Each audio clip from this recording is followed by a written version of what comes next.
Hi, this is Selena Hill, and you're watching NVTV on nvmagazine.com.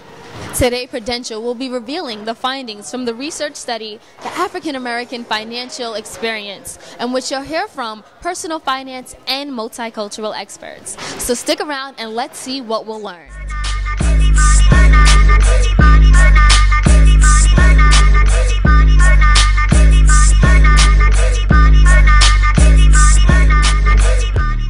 Brought up a really good point about how a lot of the black community tends to spend, even when it comes to lottery tickets. What's at the root of this? At the root of it is there are three things that happen. One, we spend to compensate for the significance that we lack. We as a people in this society have been on the bottom, and there are times when we just spend money to feel better. You know, we call it shopping therapy, retail therapy. We'll go window shopping when we're not shopping for windows. I mean, we spend money. We've had a tough existence here, and often we just want to look good to feel better, even if it means we're broke. And then we spend for status. You know, there's certain things we buy that if we own them, we look like we're in or we're up or we're important, and our media promotes that. And then sometimes we're just confused. We just don't have information. We don't realize that if we buy generic products, they're the exact same contents as label products that cost more money. So it's a matter of education, it's a matter of motivation and discipline. Immigrants come here and they're not infected by consumerism the way we are. And so they're able to spend less, save more, and own much.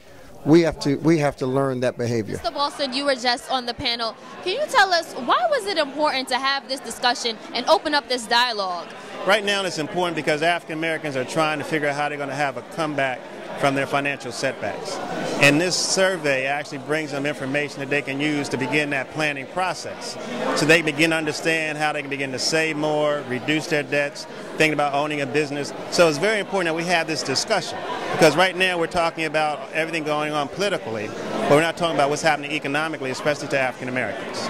The panel seemed rather surprised that not that much progress has been made. What was even leading people to think that a lot of progress was being made? What was so misleading about that? Well, basically, until the recession, we had a growing black middle class. But the recession has actually hit us tremendously, and now we're seeing setbacks economically. But what they were most surprised about, that there hadn't been as much progress as relates to financial institutions reaching out to African Americans. And that's something we can't do by ourselves. It has to be a joint process between the corporations and the African American community. Why is it so important, and what are the next steps? Now that we have this understanding, now that the research has been revealed, where do we go from here?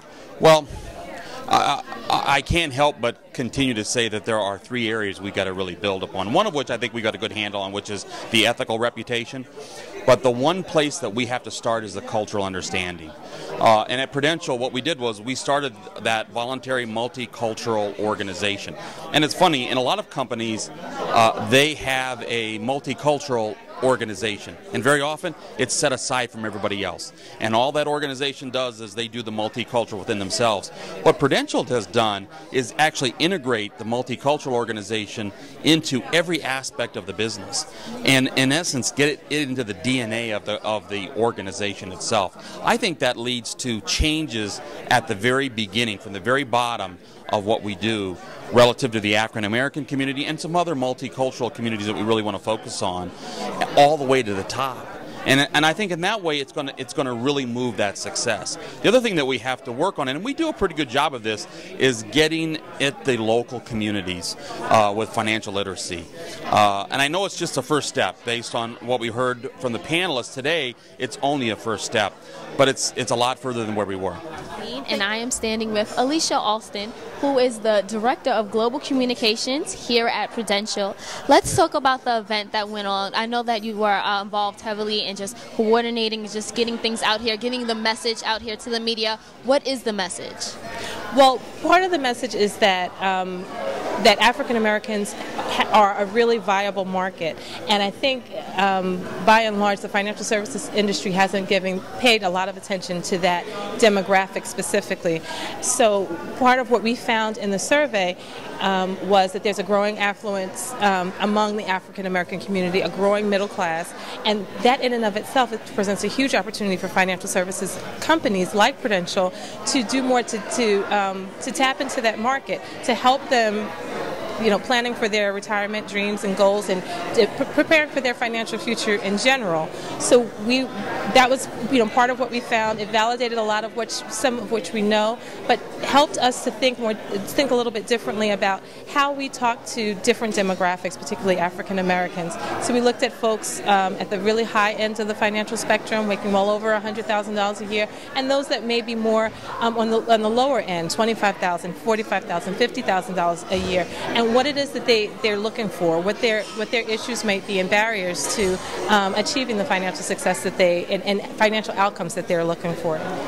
Hi, this is Selena Hill with NV Magazine, and we just experienced the Prudential panel discussion, and we heard about the research findings on the African American financial experience. I hope that you learned a lot, and we will look forward to seeing you next time.